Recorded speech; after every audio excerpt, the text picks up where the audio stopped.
Assalamualaikum warahmatullahi wabarakatuh. Saya Kasmawati dari kelas 222B Manajemen dengan NIM 22093081100032 akan memaparkan materi pada diskusi minggu lalu, yaitu tentang etika perilaku pelaku bisnis.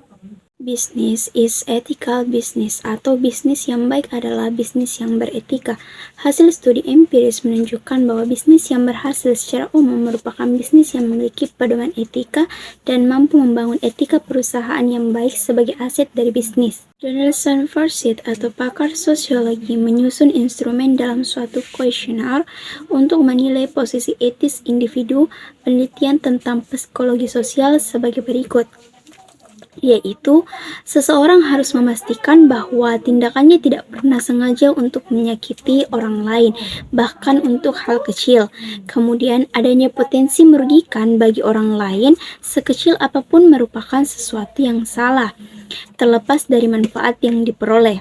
Selanjutnya, apakah posisi moral merupakan hal yang bersifat individual, di mana sesuatu yang dianggap bermoral bagi seseorang mungkin merupakan tindakan yang tidak bermoral bagi orang lain. Kemudian, pelaku bisnis.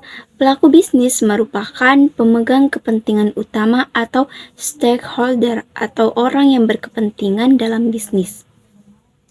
Terdapat beberapa pemegang kepentingan utama yang terlihat dalam bisnis, antara lain yang pertama pemilik, karyawan, kreditor, pemasok, pelanggan, investor.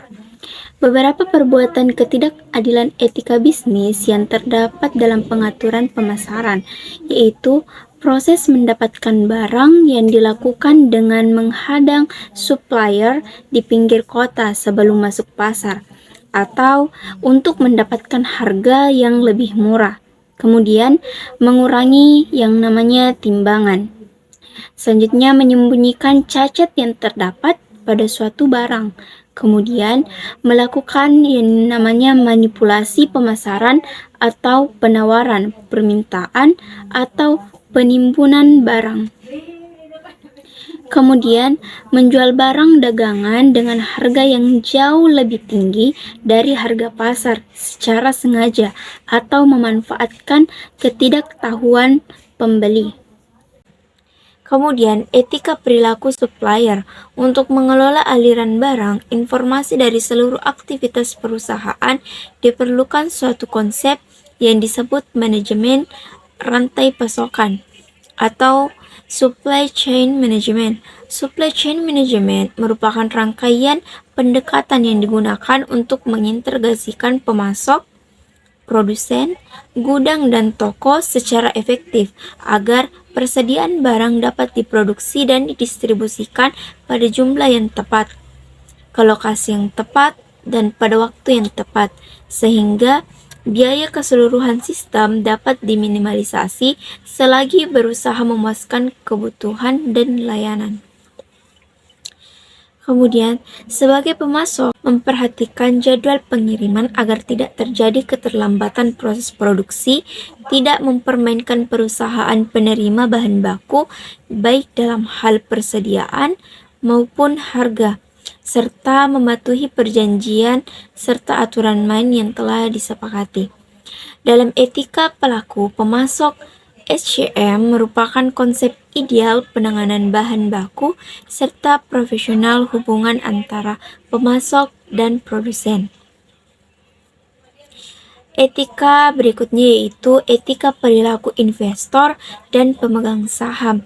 Pemegang saham dan anggaran dasar perusahaan sebagai pemilik modal memiliki hak dan tanggung jawab atas perusahaan sesuai dengan peraturan, perundang-undangan, serta prinsip-prinsip yang perlu diperhatikan oleh pemegang saham sebagai berikut, yaitu pemegang saham harus menyadari bahwa dalam melaksanakan hak dan tanggung jawab harus memperhatikan yang namanya kelangsungan hidup perusahaan. Kemudian, perusahaan harus menjamin dapat terpenuhinya hak dan tanggung jawab pemegang saham atas dasar asas kewajaran dan kesetaraan sesuai dengan peraturan perundang-undangan dan anggaran dasar perusahaan. Selanjutnya, perusahaan sebagai pelaku bisnis dapat memenuhi standar etika bisnis yang berlaku dan mampu menawarkan investasi etis. Adapun etika selanjutnya yaitu etika perilaku pemilik perusahaan.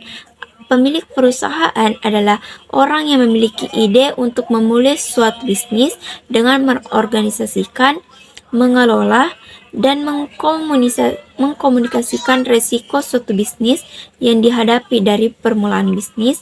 Dengan kata lain, pemilik perusahaan adalah orang yang berwenang untuk melakukan segala sesuatu terhadap usaha yang dimilikinya. Salah satu unsur penting yang harus diperhatikan oleh pemilik perusahaan adalah etika terhadap karyawan. Adapun beberapa tanggung jawab perusahaan terhadap karyawan, diantaranya yaitu yang pertama komitmen. Hukum dan sosial perusahaan dikatakan memenuhi tanggung jawab hukum dan sosialnya apabila karyawannya diberi kesempatan yang sama tanpa memandang faktor suku, jenis kelamin, atau faktor lainnya.